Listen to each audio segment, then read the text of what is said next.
This week we got the BLS jobs report, and while it's good news in general for the American economy, unfortunately that also means it's bad news for mortgage rates, as we'll cover here in a minute. We should now be through the sales peak of the year, which means the number of sales and potentially home prices would be cooling off from here on out. Overall inventory is still growing, but definitely more slowly. Pending sales also saw what is probably the start of their seasonal decline, which again would last from here through the rest of the year. New listings were obviously slower this week as well, and may be an early sign that home sellers are calling it quits in a slowing market. We're covering all this and much more in this week's market update. My name is Michael. I'm a real estate agent here in the Dallas-Fort Worth area, and every Monday I give you a weekly update covering all of Dallas and Collin counties as well as the national market. We're looking for trends, we're tracking mortgage rates as well as mortgage purchase applications, as that's our best leading indicator to what demand will look like 30 to 90 days from now. We're looking at things like median list price, days on market, how many homes are having price decreases, what's inventory looking like, and if you stick around until the end, it's my favorite part, the top 10 ranked hottest and coolest cities and zip codes in all of Dallas and Collin counties. If this sounds like something you're into, make sure and hit the subscribe button. And if you're looking to buy, sell, or invest here in the Dallas-Fort Worth area, I'd love to connect. I've helped every one of these yellow dots find their little piece of Texas, and I'd love to help you too.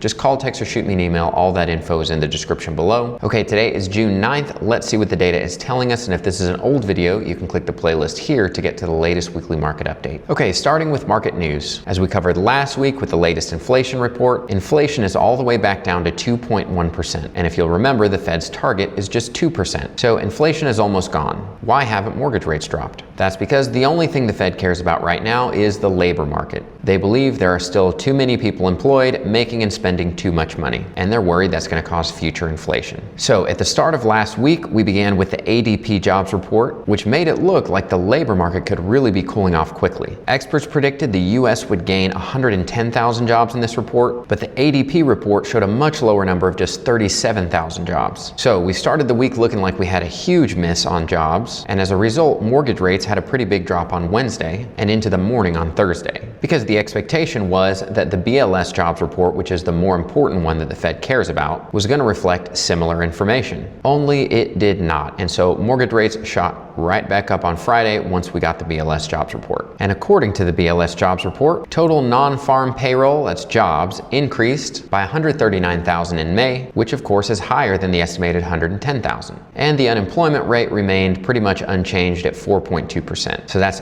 3 months in a row right at 4.2% unemployment. And if you remember, the Fed's goal, which they announced in December, is to get inflation under 2% without unemployment getting above 4.3%. So we know that 4.3 is a big deal to them. And so far, they're accomplishing exactly what they wanted with rates right where they are, which is why they're not cutting. So this is great news for every American worker, except those who are trying to buy a house. Now, some other important notes here. We actually had negative job revisions totaling 95,000 jobs spread across the previous two reports. So they overestimated the jobs in the last two reports by 95,000. But that's not a big enough deal to really change anything. And even though unemployment is at 4.2%, it's actually 4.244 to be exact, which means if it had come in just 0.06% higher, it would have rounded up to 4.3%. And I think it's possible if the outward facing number had come in at 4.3%, the Fed might have started sweating just a little bit. It definitely would be harder for them to defend their position of high rates if the outward facing number was 4.3%. So they got saved by 0.06%. Something else interesting is we're continuing to see a decline in federal workers. We were wondering when this was going to happen, of course, because of DOGE with all the layoffs and offering the buyouts for federal employees to leave. And although this looks like a gigantic slope down over the last few months, in reality, the peak was back here in January at 3.015 million jobs, and now this huge steep looking drop off only gets us to 2.956 million, which is really only a difference of 59,000 less jobs from January all the way on this big decline through May. So 59,000 jobs in a labor force of over 162 million people. Then the last thing we want to look at is the number of residential construction workers that are employed.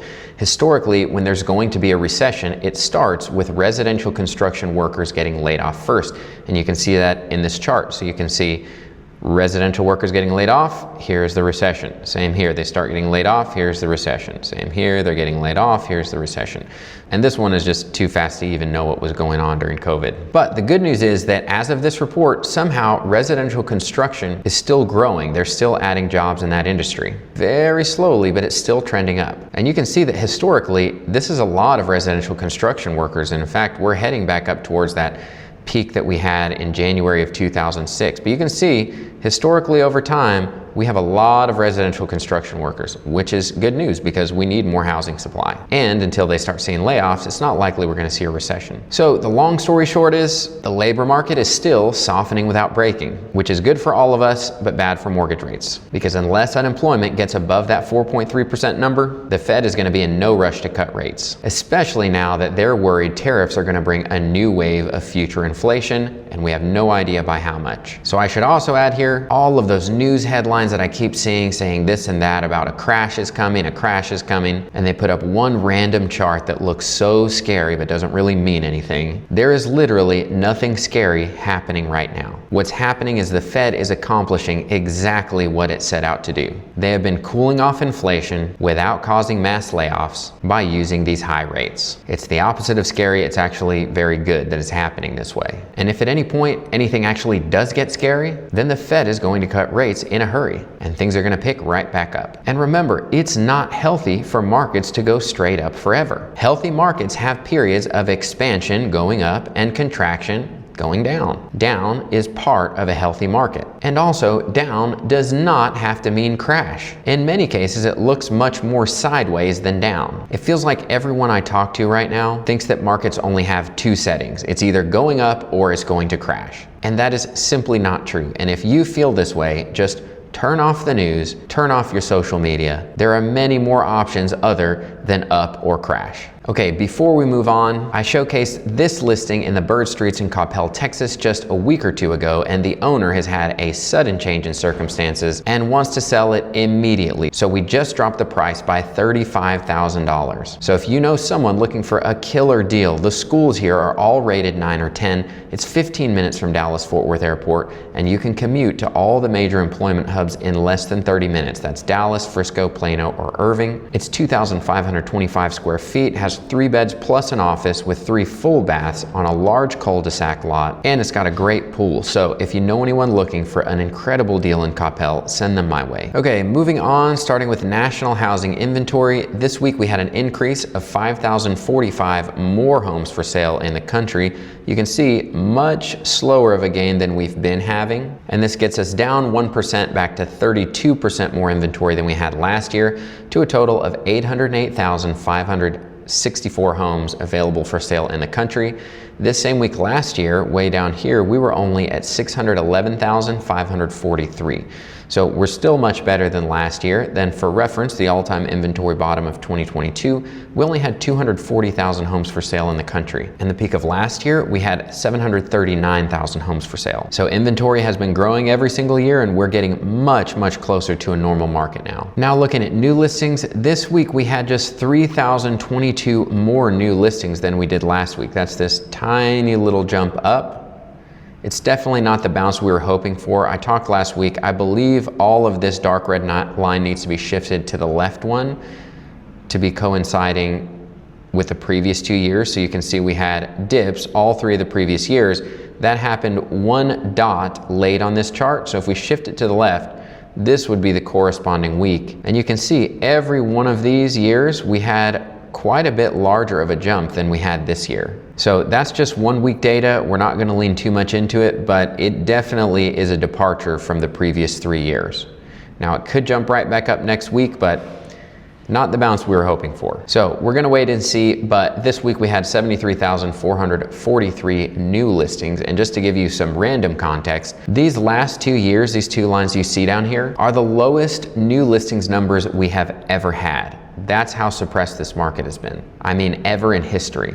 And then for context, during those years after the 2008 mortgage crash, there were between 250 to 400,000 new listings every week, whereas currently we're still only at 73,000. And that massive listing back then went on for years. It wasn't like 2 months it was 400,000 listings. It was consistent for years. But we've been looking strong for most of the year, almost back up to 2022's numbers. I wouldn't worry yet. Let's wait and see what happens next week. Now looking at pending sales. This week it looks like pending sales began their descent for the year. You can see it usually happens about last week, and we should just be trending down for the rest of the year. And I had someone in the comments asking last week if it was unusual for sales to peak at this point in the year, and no, as you can see on this chart and the others we're gonna look at, it's totally normal for this to be the seasonal peak. It usually happens at the end of May. That's typically when the most sales happen and prices are the highest. So the market should be cooling off from here through the rest of the year. Don't be surprised when every week it gets a little bit cooler. And as of now, this spread between last year and this year, we still have 2.3% more sales pending than we did last year. So it's slow growth, but it's steady. Every year we've been growing little by little. And that gives us a total of 402,843 homes that are pending or under contract.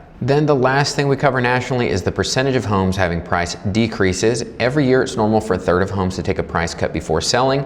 Looking at the national chart, we had an increase last week of 0.7%, which gets us up to 39% of homes had a price cut this week. Last year we got as high as 39.9, the year before 39.2, and in 2022 we got as high as 43.2. But just so you know, if you want home prices to come down, this number will need to continue going up. And just for context, this bright red line, you see the number of homes having price decreases last year. It was a similar slope, but it started a little bit lower. But so far we're tracking pretty close to it, so I wouldn't be surprised if we end up a little bit higher and just kind of follow that same trend. But last year, there were people in the comments getting worried because you can see this lighter red line in 23, it took a lot longer for the slope to go up. In 2024, it started going up sooner and quicker, it seemed, but it ultimately peaked pretty similarly to the year before. And the point I'm trying to make here is even though people were worrying that it was going up quicker sooner, the result of home prices last year, even with all these homes having price cuts, was about a 4.5% increase overall in 2024. So we have a similar slope this year, but starting from a higher number, we can expect less than a 4.5 overall increase. Okay, now we're looking at mortgage rates. We started last week at a 6.96.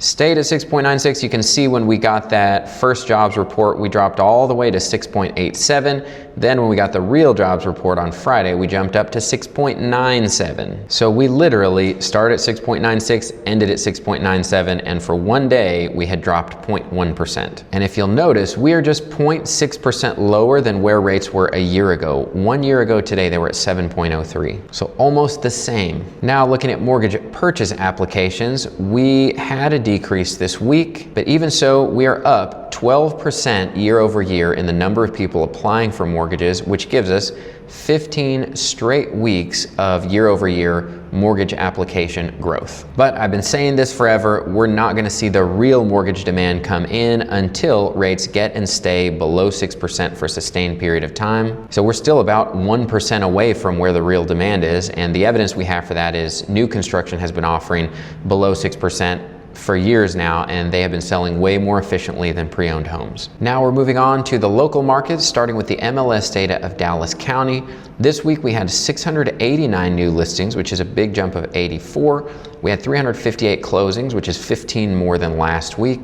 We had 64 of those closings were immediate sales, meaning they contracted within the first week. That's 12 less than the previous week. 346 new contracts, that's 30 more than last week. In total, we have 2,369 homes either under contract or pending.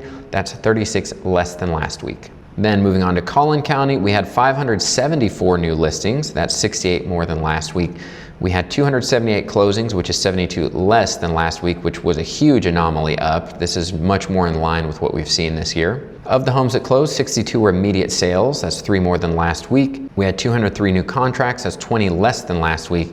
In total, we have 2,084 homes either under contract or pending in Collin County.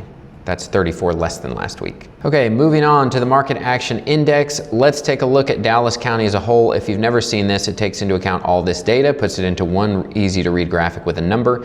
Anything at 30 or below is a buyer's market. Above that, we're asking how much of a seller's market are we in? And really we just use this to see is there anything we should be concerned about, or are things looking pretty normal? So far things are looking pretty normal, other than we started cooling off, at least on the Market Action Index. Pretty much back in April was the peak, so about a month early. But again, it's not a significant decline. It's just we started cooling a little sooner. And if you'll remember, we had all the tariffs and trade wars and all this going on, so that really did slow things down in a hurry. So that's likely what caused things to slow down a little early. And it looks like, at least in Dallas County, last week might have been the peak of prices. They're at that 434.7, and this is median list price, so you can see it came down a little. That's not to say prices can't go back up or even a little higher. They could for a couple of weeks, even with things cooling off. And you'll see median price of new listings this whole time has just been straight sideways, just up and down, straight sideways. Average days on market actually came down one, but again, this has just been sideways for a long time. Median as well has been at 49.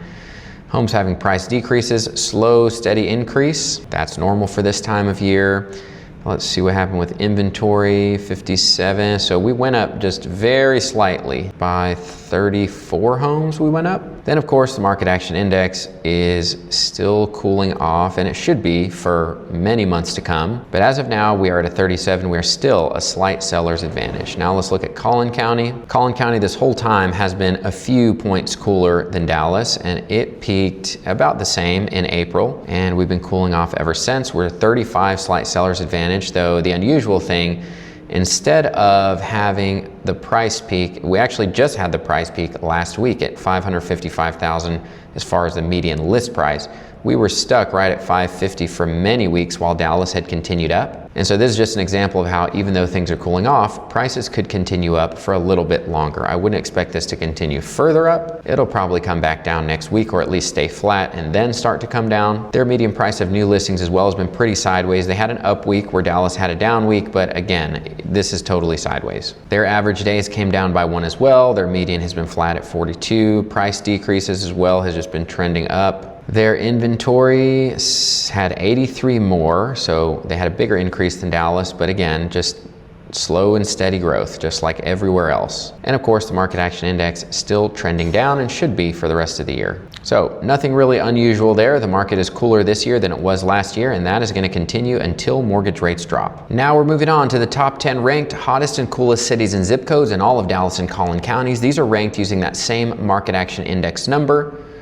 Remember, 30 or below is a buyer's market. The absolute hottest city in all of Dallas and Collin County right now remains Grapevine, Texas at a 47.62, followed by Coppell at a 45.24. Then Hutchins and Carrollton remained. Lancaster heats up one. Louisville cools off one. Grand Prairie and Richardson remain, and then Allen, which was number 9, is replaced by Duncanville this week, and Plano remains at number 10. So Allen falls off the list, Duncanville jumps on at number 9. Now we like to zoom into specific zip codes. The absolute hottest zip code is Dallas 75253, followed by Grapevine 76051, Richardson 75082, Coppell 75019, Hutchins 75141, Carrollton 75007, Irving 75061, Grand Prairie 75051, Grand Prairie 75052, and Lancaster 75146. Now moving on to the coolest cities and zip codes. The absolute coolest just jumped on last week and remains. It's Whitewright, Texas at a 27.25, followed by Blue Ridge cools off one, Rockwall heats up one, Van Alstyne cools off 4, then Salina, Leonard, and Ferris remain. Sunnyvale heats up 4, Royce City and Prosper remain at 9 and 10. Looking at the zip codes, the absolute coolest is Whitewright 75491, Rockwall 75032, Dallas 75204, Blue Ridge 75424, Dallas 75219, Van Alstyne 75495, Salina 75009, Dallas 75212, Dallas 75254, and Leonard 75452. As always, if you're looking to buy, sell, or invest here in the Dallas-Fort Worth area, I'd love to connect. Call, text, or shoot me an email. All that is in the description below. Thank you for watching. I'll see you in the next video.